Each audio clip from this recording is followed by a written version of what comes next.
Okay, okay, dear participant, thank you for coming to these sessions.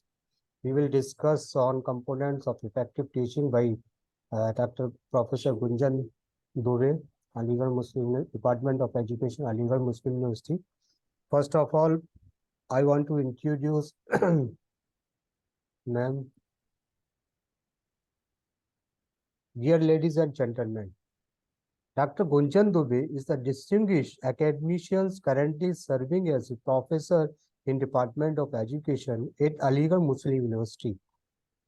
With a career spanning over the 2.5 decades, Dr. Dube has made significant contribution to the field of education. Her journey in academia began in November 1996 when she joined Aligarh Muslim University as a lecturer in Department of Education. And since then, she has continuously demonstrated her commitment to the field. Dr. Dube possesses a strong academic foundation, which is evident through her qualifications of UGC Junior Research Fellowship test at AM at level.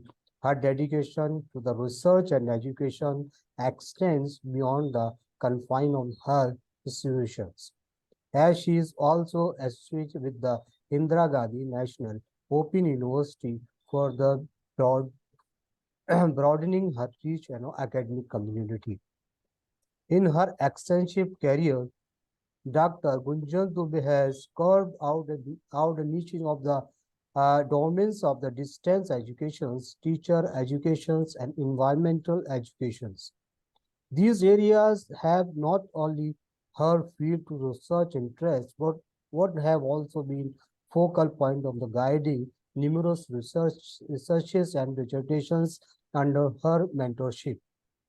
Her students benefit from her expertise and guidance, which has contributed to the advancement of knowledge in these crucial areas.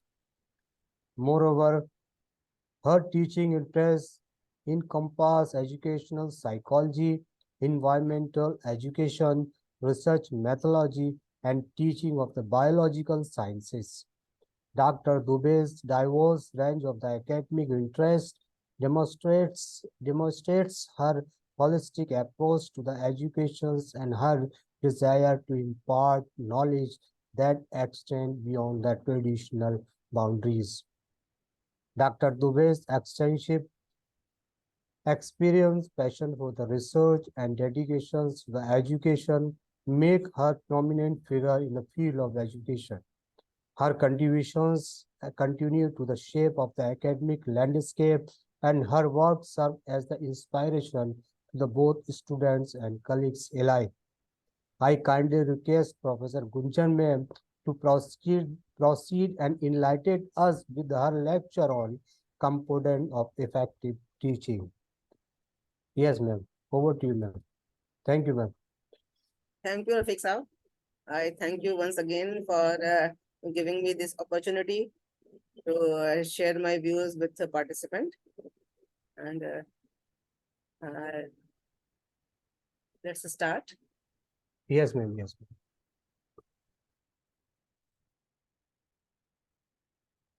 So the topic of discussion is component of effective teaching. So I will start with the concept of effective teaching. So we all know that in teaching learning process, student and teachers, the two persons are involved. And the teacher is the key person in the whole education system. And the all teaching and side-by-side learning revolves around teacher. If teacher is good, the teaching will be good. And if teaching is good, definitely learning will be good. So it is the teaching and learning. These, we can say that these are the two sides of the same coin. On one side, there is effective teaching, and if there is teaching is effectively done by the teacher, definitely there will be effective learning. So we can say the purpose of teaching is to enable learner to learn what is intended. So as we know that today's society is a knowledge-driven society, and the rate of flow of information is very rapid. This needs to fulfill the need of today's youth, and this could be done only by effective teacher. So students, we should not only equip them with the lower order skill. The purpose of teaching is not only to equip students with simple lower order skill or simply giving them knowledge, information, and facts. Rather, it should be beyond that. We should, by our teaching, we should equip our students to advance the body of knowledge. Whatever knowledge teacher provides in the class, students should be able to advance that knowledge. They should be able to apply that knowledge. They should be able to upgrade that knowledge, and far more, they should be able to create knowledge. So purpose of teaching is not only to give simple information or facts or spoon feeding. Rather, we should teach in such a manner so that a student can advance the body of knowledge. They can enable, they may be able to apply that classroom knowledge into various practical situation, life situation. They can further add over knowledge which they learn in the classroom, and at the higher stage, they can create knowledge. So for effective teaching, there are two things important. A teacher must know certain principles of effective classroom teaching. Then I have classified various components. So if the teacher has knowledge of principle of effective teaching and the knowledge of certain components, definitely he can improve his teaching. And definitely the learning of the students will also be improved.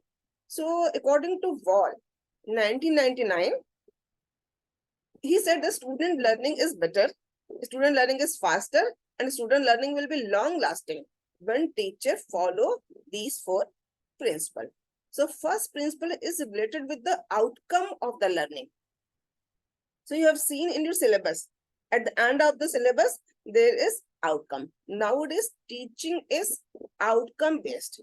We should beforehand mention in our syllabus what would be the outcome of teaching a particular source. So if your teacher knows, or he has clear view of what outcome he wants from students, then it will help teacher in framing his and designing and delivering the course content. So teacher should know outcome beforehand, and they should inform students that what are expected from them after completing a particular course content. So knowledge of outcome will also help a teacher in framing, in designing, and in delivering the course content. And Ma'am, excuse me, ma'am, sorry to interrupt you. Actually, ma'am, your slide is not moving, ma'am. Okay. Your slide is not moving.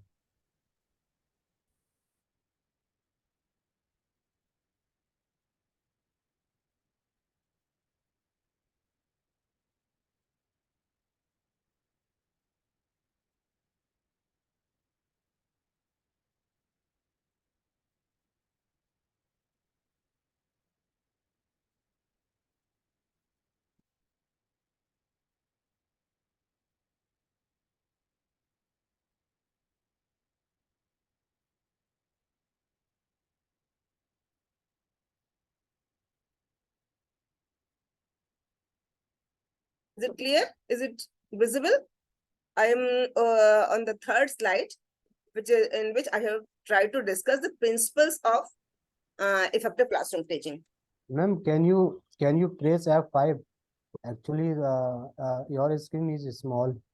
Can you F5, F5? What should I do? F5. Can you F5. press F5? Okay, okay. Now is it visible?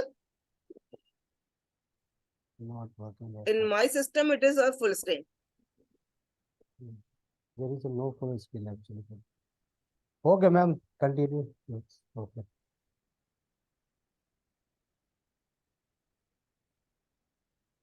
So I started with the concept of effective classroom teaching. Then I am covering the principles which helps a teacher in making his or her teaching effective. So I discussed first principle, that is outcome based. Our teaching should be outcome based. If our teaching is, if we follow the principle of outcome, then it will help a teacher in designing and delivering the course content in a proper manner. And it will also enable a teacher to assess the student learning. Because when we assess the students' learning, it gives feedback to teachers also. If students' learning is appropriate or up to the mark, then definitely our instruction are effective or our teaching is effective. So if we are clear in our mind of what outcomes we want after completing the course well, then we can assess the students' learning and we can measure or assess our own instructional effectiveness. The second is the principle of clarity. So the effective teacher provides explanation, not he simply gives the information or facts, rather he explains the concept, the content. And if students do not learn, it means there is some problem with the clarity. So there is lack of clarity between what he wants to communicate and what students are getting, then definitely students' learning will be not up to the mark. So if the teacher himself or herself is clear of what is intended to convey to their student, then definitely students' learning will be effective. So teacher should practice this to how to make the concept clear to the learner. The slide is moving. I'm on the third principle, engagement. Hello, participants. No, ma'am, no. Third one is the principle of effective engagement. classroom teaching. The principle of engagement. Is it there? Principle of effective classroom teaching. Earlier slide was knowledge of outcome based. Then second was clarity. Third is engagement. No, it is not moving. It is again Ma'am. in outcome and clarity. Ma'am, actually, you can ma'am, you can press. Can you press, ma'am, F5? You are using laptop, na, ma'am? Yes, I'm using. I pressed F5. That's why it is full screen. No, ma'am. Actually, there is a no full screen. FN button is here. Press FN button first. FN button first. FN. And then press F5. And then press F5. It's a function button. Function button and press F5.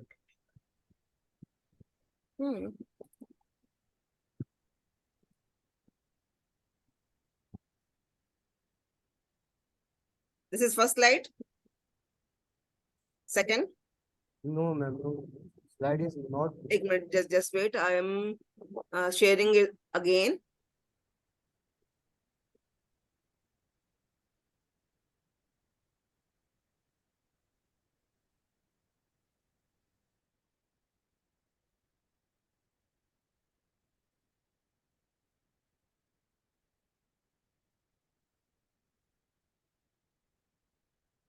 Is it visible? It is okay, ma'am. It is okay. The full screen now is full screen. Yes. This one, third slide. Yes, ma'am. Yes, ma'am. Yes. Now coming to the fourth slide. Yes, ma'am. Yes. Okay, thank you. So the principle of engagement, it suggests that the student, as the student learn by doing, so we should use all those instructional strategies that engages students throughout the lesson. Anyhow, we have to grip the attention of student, make them engaged, make them involved in teaching learning process. Because teaching is a two-way communication process. Only teacher should not be active. Learner should also be active. So we can make our learner active only by engaging them in developing the lesson through questioning, through answering, through discussion in any manner which engages students throughout the lesson. So once we are successful in engaging the students in the lesson, then definitely teaching will be effective. Then fourth is the enthusiasm, principle of enthusiasm. So teacher should be enthusiastic Teacher should not be dull. So he should be professionally competent. He should have confidence. He should have command over subject matter. And for this, his instructional experience helps a lot.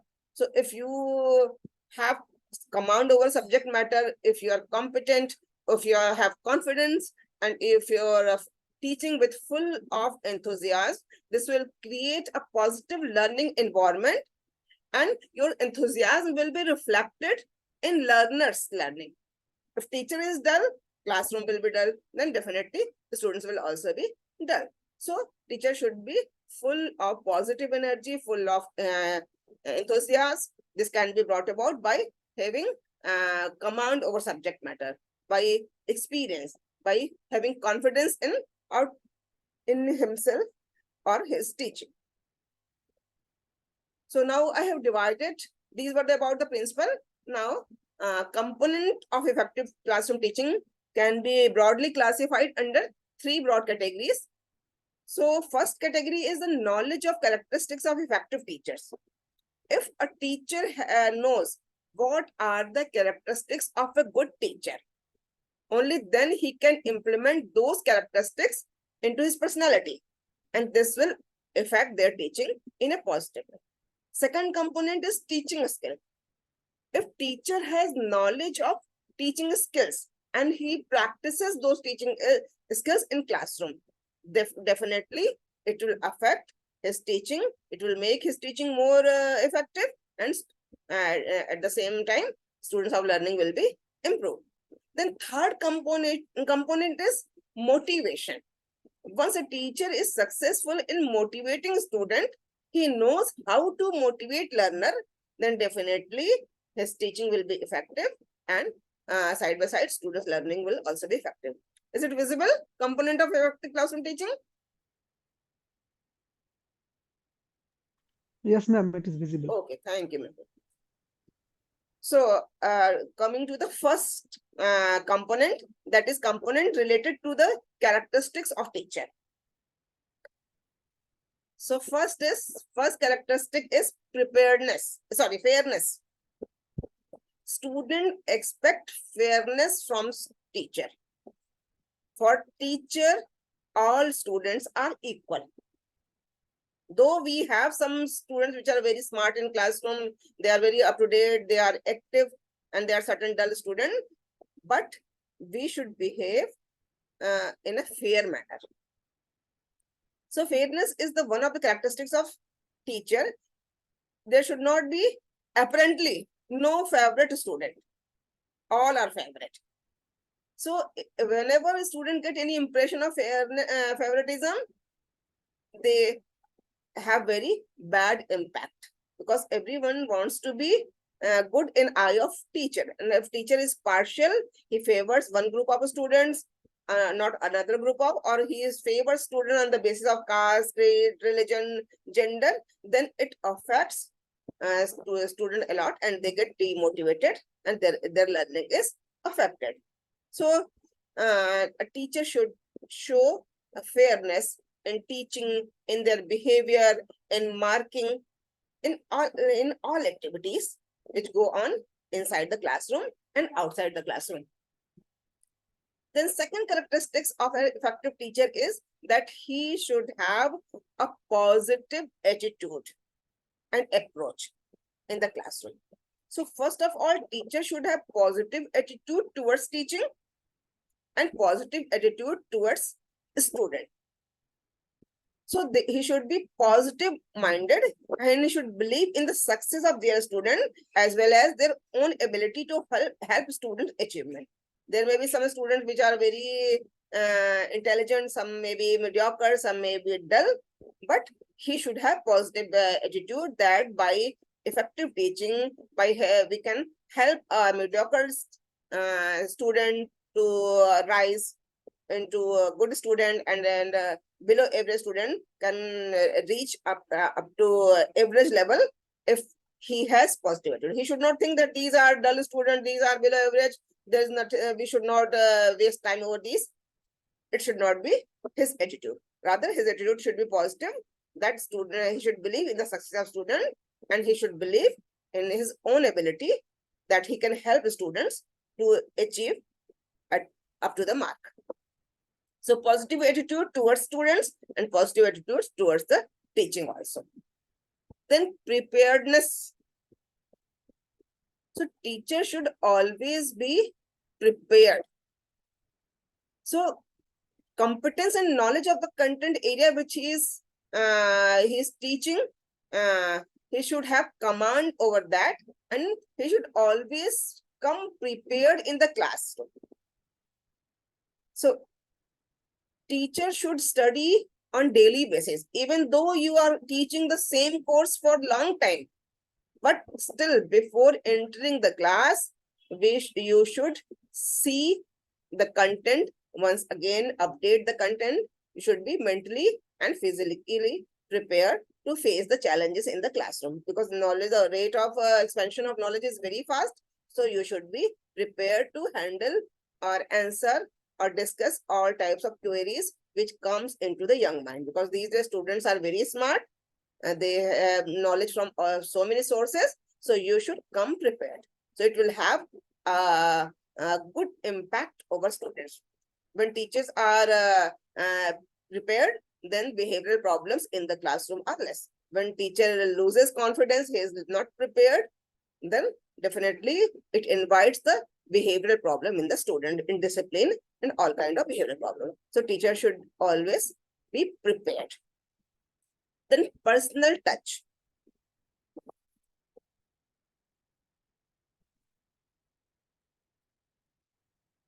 So only teaching is a such profession where teacher is expected to be well connected with the students. He should have a personal touch. Like if we ask question a student by pointing, just you stand up and answer the question. And if we point out the student by name, it will make us a large difference. When you call your student by their name, they feel important that his name is called in front of so many students. So it gives a personal touch. If you you should try to call a student by their name, and we should respect their feeling and opinions, and we should accept our students what they are. We can relate our lives with students.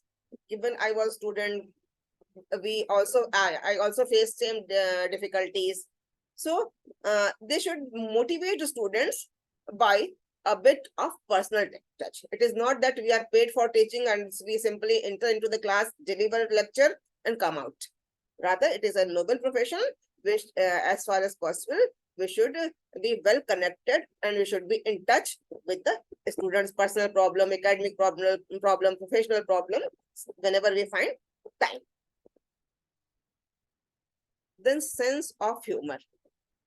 So teacher should sometimes apply sense of humor in the classroom when especially when he is teaching a certain subject which are very neutral, which are very difficult, which are very boring. So it should if the teacher has this ability to break the ice of monotony in classroom with humor, then definitely a student enjoy the teaching. So a student enjoy the sense of humor, but he should have good sense of humor, not vulgar. Things should be discussed, and it should not be the part of humor. He should have a good sense of humor. So sometimes there should be laughing, there should be light jokes, some stories, so that monotony of the classroom is not is disturbed, and the student gets a few time and they feel relaxed. So teacher should have those teachers who are a bit humorous, good sense of humor. Their student enjoy the classroom teaching, so that a lot. So teaching should not be a dull. Classroom environment should not be dull. It should be lively. Then creativity. Again, when you are teaching day by day, month by and year in the same manner, the students get bored. So if possible, you can bring creativity in so many ways by using teaching aids, by telling stories, by relating with some person, or by any good means which creates a difference, which breaks the monotony of lecture method. So we should involve some fun activity. We should involve. We can explain with the help of audio video aid. We can explain with the help of models. All that. So this sometimes we should change our method of teaching. So creativity will definitely develop or sustain their interest in teaching. Then a teacher should always be ready to admit mistakes, because teacher is not encyclopedia. He may commit mistake. So if you recognize your mistake humbly and apologize sometimes, and you can say that I can give correct answer next day. Today I'm not prepared, or yesterday I told that was not right. So it will make your student give you respect. It doesn't, you should not be feel shy if you commit mistakes. It always happens while writing, while explaining. While writing, we may commit a spelling mistake. While giving information, sometimes it may be not up to the mark or update. And as soon as we identify our mistakes, or student identifies your mistake, you should very humbly uh, apologize and accept your mistake. You should recognize your mistake. There is nothing harm. So you should be willing to admit mistakes. Then teacher should respect her student also.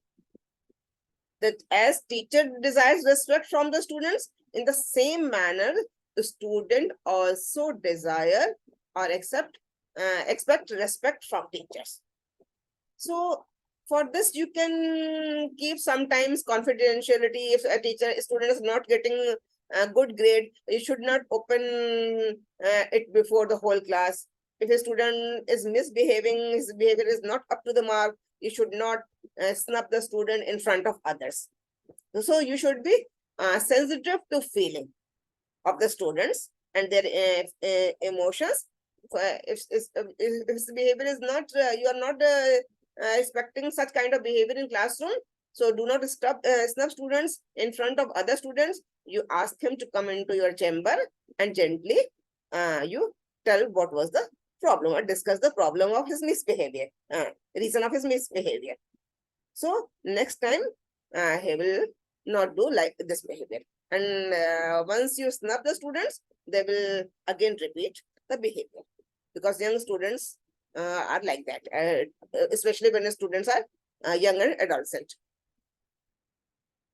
These 2 points are not important. Then honesty and integrity. So teachers should display honesty and integrity in all his activity in classroom and outside the classroom. Respect is again repeated. There is some fault. Then commitment to learning. So teacher should be committed to learn. Teacher is also a learner. Every day, each and every day, we learn from our elders, from our colleagues, and from our juniors, and from our students also. So teacher should be committed to learn. He should exhibit positive energy. He should have drive to learn. He should be committed to make classroom environment best possible, best conducive for teaching and learning. For that, he should plan his instruction and deliver in instruction which satisfy their learning need. Then another important characteristics which a teacher should have, that is emotional maturity. So he should demonstrate situation appropriate behavior.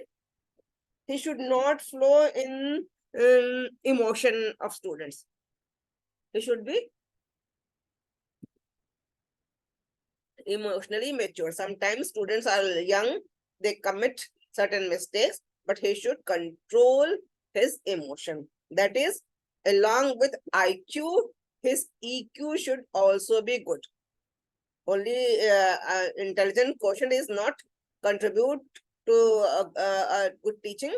Rather, if you are emotionally sound, if you have high EQ, then it will help your work a lot.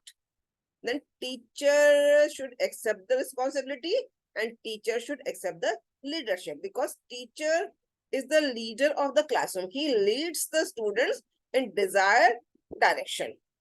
So he should advise properly students in formal and informal settings. So he must always be concerned with all aspects of students' well-being, and he should identify the behavioral difficulty and he should respond appropriately, because teaching is a teamwork also, and the team leader is teacher. So this was about the first aspect or first component of effective teaching, which were related to the characteristics. So we discussed these characteristics. If we practice these characteristics, we incorporate these characteristics, or we inculcate these characteristics in our behavior, then we can make our teaching effective and students' learning will be long lasting. The second important component of effective teaching is the teaching skills. A teacher should have knowledge of teaching skills. So generally teachers are well educated, they have degrees, post-graduation degrees, doctorate degrees, all that. They are well qualified for the job. But besides the certification, besides the degree, if you have knowledge of teaching skills, then you can make your teaching more effective. So Professor B.K. Pasi, he mentioned a number of teaching skills which a teacher practices and implements in his classroom teaching, then definitely he can make his teaching effective. So first teaching skill is related with the writing instructional objective. So whatever content we are given to teach in the classroom, as the teaching is outcome based, we know what should be the outcome. Therefore, we should write your instructional objective in such a manner that what we expect from the learner. At the same time, our objective should be realistic, it should be measurable, and should be learner-centered. So once you are expert in framing the objectives, by teaching this lesson, what knowledge students are expected to gain, definitely it will help a lot in selecting your content, in selecting method, in selecting teaching aids, and delivering content in the classroom. And it will make you can assess up to what extent your objectives have been achieved in the classroom. So whenever you go into the classroom, you prepare a lecture for 40 minutes. Before that, you write that in today's 40 or 50-minute lecture, these are the objectives which has to be achieved. And for these, to achieve objective number one, I will use this content, this example, this kind of questioning, this type of teaching it for objective number 2, and so on. So you should be expert in writing. Once you have an expert in writing an instructional objective, it will help a lot in planning your teaching to next step. Then once you enter into the class, so you should not start your classroom teaching abruptly. You entered the classroom, took the chalk and start writing over the blackboard or start explaining. Rather, you should be skilled in introducing a lesson. If introduction is good, then there will be that thought will be travel along your thought. For that, you should bring a connection between whatever they have learned earlier and what they are going to learn today. So we should start by introducing that today we are going to study this. before this you have learned this, and how the past learning is connected with the new learning. You develop that, then you continue. So it will motivate the student, and because they are now convinced and they know the benefit of the current lesson which you are going to teach. So should be able to get connection with the learner. You encourage their participation and present them important concept by relating past knowledge with the few knowledge, and this can be done by introducing the topic. Then fluency is questioning. So teaching becomes monotonous when only there is lecturing. So a teacher must be fluent in a delivery of question, because questioning should be integral part of teaching learning. Only through questioning you can assess your teaching, whether the students are moving on right path or not, is whether the students are getting the point which we are teaching or not. Because once you teach, after 40 minutes of lesson, you ask question at the last, then there will be no chance of improvement. So you teach a little bit of knowledge, then ask question. If students' responses are satisfactory, then you move second step, then again give a bit of information. So explanation and assessment through questioning should go on. So a good teacher is fluent in questioning. He has a good reservoir of questioning. Then teacher should also be expert in probing question. So he should be skilled. So sometimes students know answer, but they hesitate whether they are right or not. They are not confident. So you should probe. You can give a little hint. Yes, you are right. Continue. Even the students are partially incorrect, then also you accept their response and tell them that partially you are right, but up to this mark you are right, and here your views are not clear. So we should give some cue. We should encourage our student to answer to response in the classroom by probing questioning. Then a good teacher is skilled in explaining the difficult concepts. So he must explain the difficult concept with the help of appropriate example, with the help of illustration, with the help of inductive and deductive technique. So a teacher should be well skilled in explanation, because our function is not only simply to just give information, but what is the reason behind that. So we should explain the difficult concept with the help of appropriate illustration, appropriate example, and statements. So next skill is related with the example. So we should, depending upon the level of our student, we should select the example. It should not be, if our students are elder students, our our example selected should not be very childish. So we should select example according to the level of students, and the example should be related to their life situation. Then stimulus variation. So stimulus variation keeps student attentive and it sustains their motivation. So we should use various attention producing behavior pattern on part of teacher. We should introduce the question in a proper manner, then we should explain a little bit of knowledge should be given at a time, then there should be a change in method of teaching, questioning should be done, then we should write certain notes, then we can display certain teaching aids. So there will be variation in teaching learning.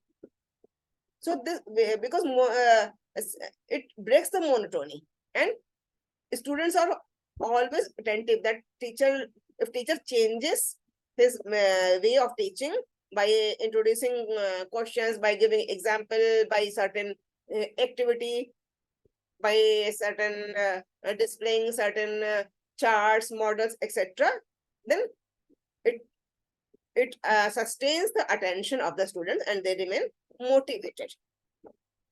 Then silence and non-verbal cues are also very important. Suppose you are switching to from one concept to another concept, and if you're teaching it in continuity, then sometimes students may miss it. But after completing a concept, when you're going to switch to next concept, give a little pause.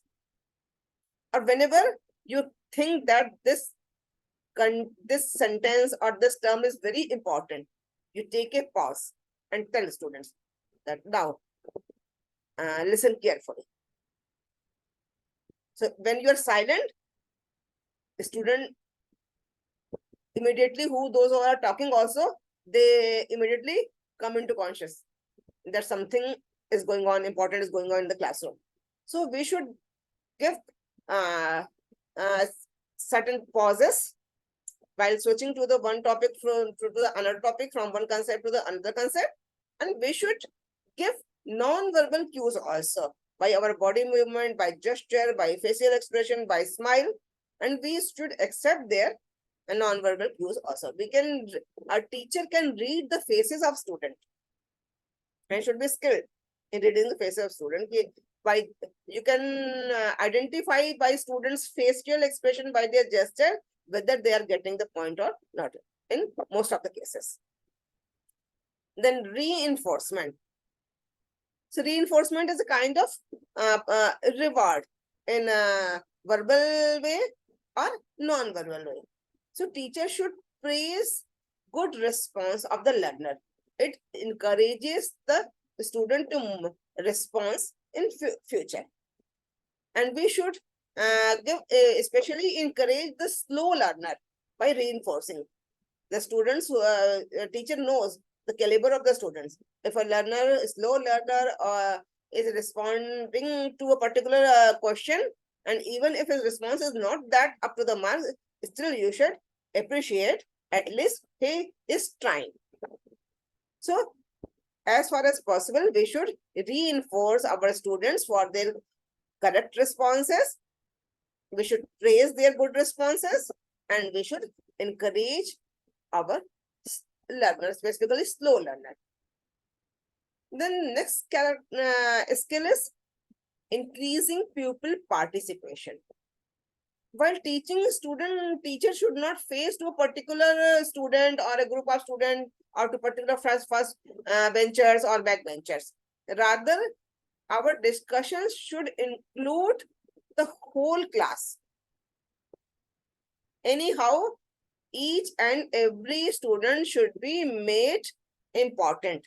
And this can be done only by increasing their participation. And this could be mainly done by activity or by asking questions.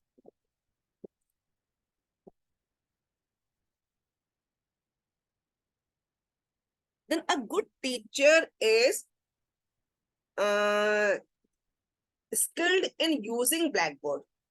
Suppose generally we do not have any teaching aid when we teach higher classes, but without Blackboard, we cannot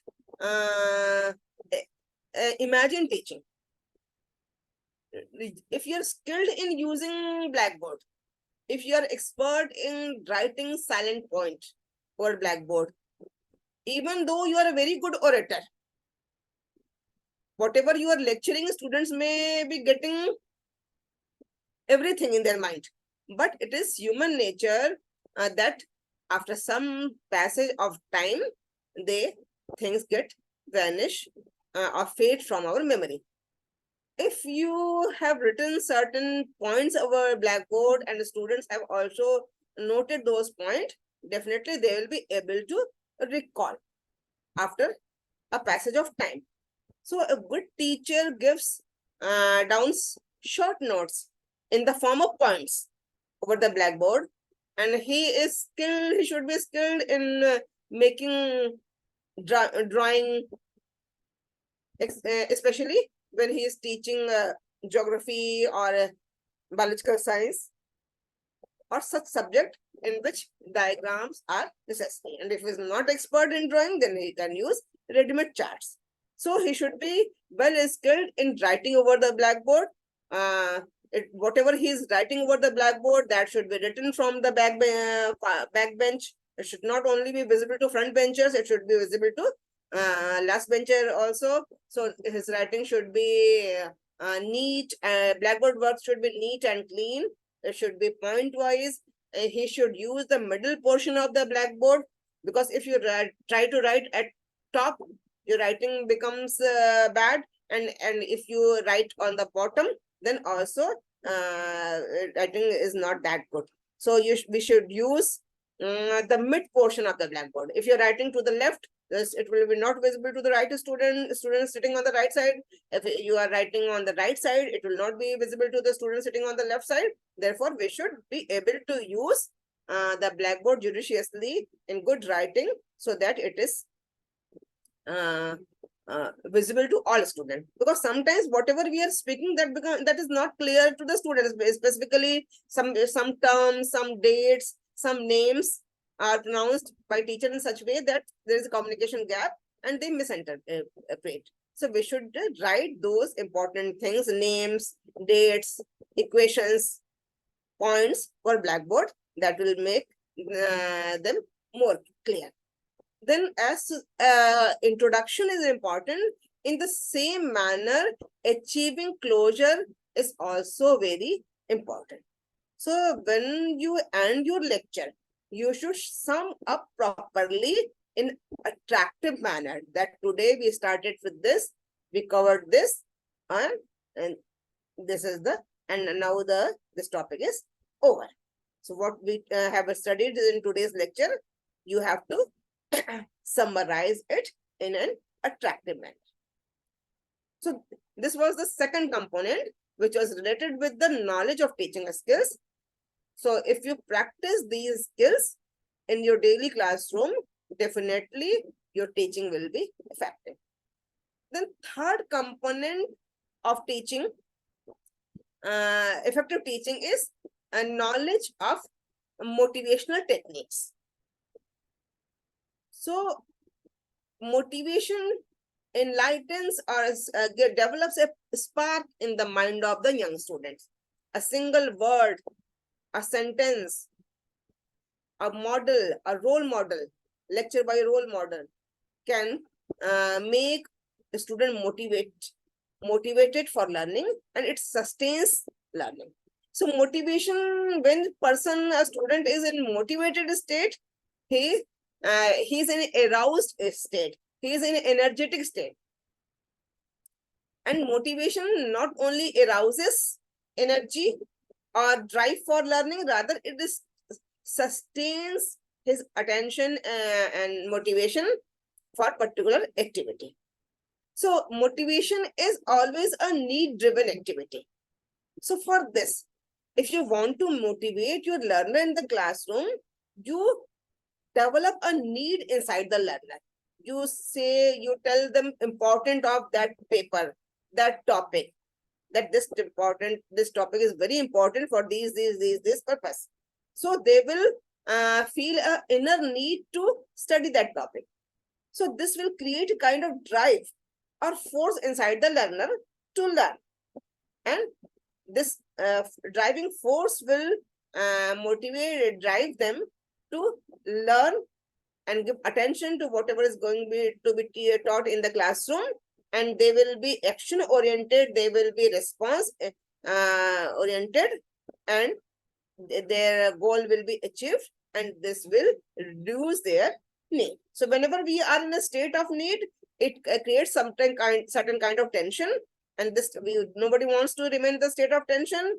So this tension generates a drive, that is driving force to relieve from the tension, which energizes them and drives them to do desired response and action. And desired response and action will help you to reach your goal, and this way your need will be reduced. So in this way, teacher should generate the need and motivate the learner. he should be skilled in motivating the learner. So there are psychologists and educationists has developed certain techniques which we'll discuss. So we can motivate our learner in two ways. By intrinsically motivate, we can motivate our learner intrinsically, or we can motivate our learner extrinsically. So both ways of motivating learner are important and they are effective. So intrinsic motivation means when motivation comes inside from the person. Like when one reads a book for his own knowledge. You taught a particular experiment in the classroom done by a particular scientist, and he became so interested that he went to the laboratory or library to read other literature related to that also. So whatever he does, it gives pleasure or to satisfy his inner desire. So if you generate inner desire to learn among learner, then they themselves will be motivated to learn. They are not learning because of grade or marks. Rather, they are intrinsically or motivated, or they are desired. They are motivated from their inside, and they will do all to get the content which is related to in which he is interested. Then sometimes we also motivated for some external factors. Like if you know that this degree will help you in promotion or getting good grades, then definitely you will be motivated to learn, for getting rewards, for getting social acceptance. So when the reason of motivation is outside the learner, for some increment, for some grades, for some prestige, from some reward, then it is extrinsic motivation. And when the source of motivation is inside the learner, then it is intrinsic motivation. So depending upon situation, we should, as a teacher, we should motivate our learner both intrinsically as well as extrinsically. So we can motivate learner by applying certain techniques. So first technique is the use the principle of pleasure, not the pain. So whatever classroom experiences are there, it should give satisfaction to the learner. Learner should be interested to come into the class. He should be willing to the class, come to the classroom. It will happen only when a teacher gives pleasing experiences in the classroom. Means if his behavior is pleasing, he deals with the students in a pleasant manner. So we should avoid painful experiences in the class, and we should give satisfying experiences to the learner. So this will motivate the student for further learning. Then we should provide reward, and we should avoid punishment. We have already discussed this also in characteristics of teacher. So we should be well versed in giving reward. So reward is not always material reward. For small kids, you can give material reward for their correct responses, for their correct behavior. But for elder students, you can give symbolic reward. You can give psychological reward.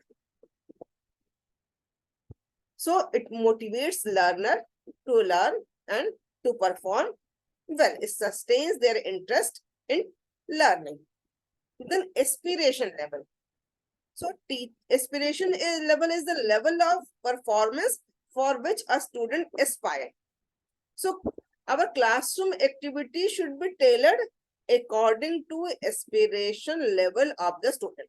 So whatever teaching and learning activities are designed by the teacher, that should be according to aspiration level of the learner, and the difficulty level of classroom learning should be kept in mind considering the level of aspiration of learner. Then use frame and avoid blame. suppose a student got less marks, not his progress not up to the mark in the classroom, then we should not blame him. We should praise for his good deed. Whenever we are giving some negative remark, we should give few positive remarks. That these are positive points in you, but you'll have to work over these points which are not up to the mark. So we should not blame, rather we should praise for their proper behavior, correct responses, and we should not blame in front of the whole class.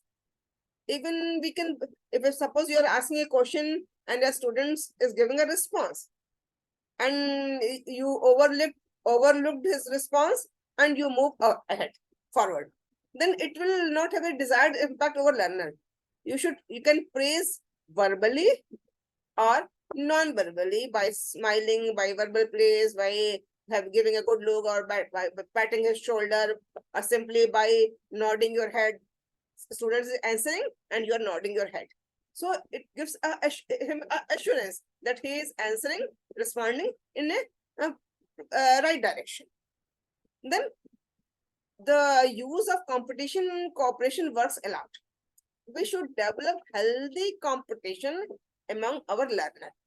So we can develop interpersonal competition among peers. We can develop a group competition, or we can develop competition with oneself. So all the where there is no competition, then there is no progress. So we should generate interpersonal competition, group competition, and competition among with oneself in case of this topper student. So they will be motivated to learn. But this competition should be friendly. There should not be rivalry. We should not encourage rivalry. We should encourage friendly competition among groups of students. Then as competition works for motivation, in the same way, cooperation is also a strong incentive for motivating learner. Whenever two students cooperate, the product is of learning is very good. You know the caliber of a student in the classroom. You can attach a slow learner with good students. This will motivate them, and by cooperation of the good student, even a slow learner can improve a lot. Then knowledge of result motivates the learner. So whenever student, you give a test or ask a question and students are responding either in a written form or in oral form. So up to what extent they are correct, they must know they should get feedback from the teacher. Whenever you have given any test in the classroom, you check the answer sheet and convey their progress to the students. This gives feedback to the learner and they are motivated to learn. So, and even if you are asking question in the classroom and the student is responding, you should give feedback. So it will motivate your learner to continue in a desired speed, desired way. Then teacher should bring novelty in the classroom. So novelty or in teaching motivates the learner. The monotony in the classroom is not good for learner. If you bring novelty by some way, by introducing novelty in your methodology, in your content selection, in teaching it, then they will be interested, and this will novelty will sustain their interest, and when their interest is maintained in teaching, definitely their learning will be good. Then motivation is a goal-oriented process. So as a teacher and as a parent, we should set goals before our student, before our children. So, but these goals should be achievable goals. So while setting the goal, we should keep into mind the capability of our learner. Accordingly, we should set certain goal, and they will be able, their goal is achievable and you motivate them, then definitely they will be motivated to learn in the classroom. Then we should avoid the stressful procedure. A certain level of stress and anxiety is good. That motivates the learner to study. But beyond a particular level, this anxiety and tension hinders the performance of the learner. So we should create mild tension, mild stress among our learner to motivate them, but it should be mild. It should not be above the bearing capacity of the learner. Then a teacher can motivate the learner for learning by providing real life model and symbolic model. Both are equally effective. Even teacher can present himself as a role model. Then create needs to learn and involve student. So teaching will be effective only then when you generate need of learning inside. That is, you intrinsically motivate the learner by telling the importance of that particular course content, that particular topic. So if they know the importance of the course content, definitely they will be intrinsically motivated to learn. And while teaching, you should involve your student in teaching learning process. So by following these techniques, we can make our teaching effective. So the content which we discuss in today's lecture, so first we discuss the various principles by applying which we can make our teaching effectively. Then we classified the components of teaching, effective teaching into 3 broad categories. First was the factors or components which related to the teacher's personality. So we should, as a teacher, we should know various characteristics of a good teacher or effective teacher. By incorporating those qualities, we can make our teaching effective. Then we discuss various teaching skills. Second component was teaching skills, which makes your teaching by practicing those teaching skills along with the knowledge of content, you can improve your teaching. And then lastly, we discuss the various motivational techniques. Applying those, we can make our teaching effective, and at the same time, the students' learning will also be effective and long-lasting. Thank you so much for your patient listening. Thank you, ma'am. Thank you very much for your wonderful lectures. We acquired a lot of knowledge regarding the effective teaching. And I request the participants, if you have any questions, you can ask. Yes. I request the participants, if you have any questions, you can ask. The ma'am is here. Any doubt, any questions? You can write in chat box. You can ask directly. I think all are assistant professor in this group. And then there are assistant professors also there. I think the research is for research for it person also also. So all the group is from education background or from different disciplines? Education background. Different disciplines. No, education background. Achha, mostly they are education background. I think they already know. Maybe knowing these components, so they are not curious to discuss.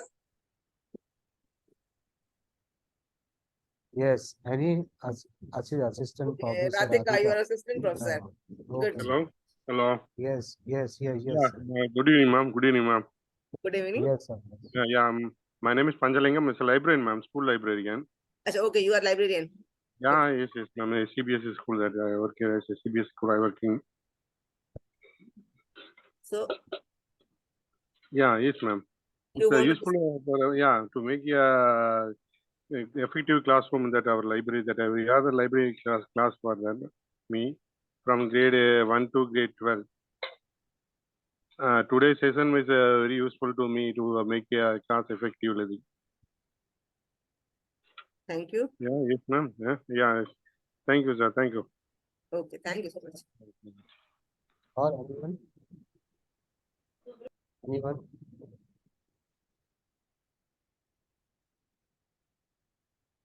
Yes, Radhika, you want to say something?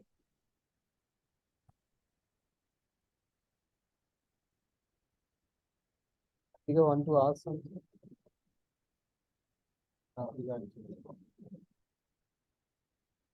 Okay, I think there is no questions.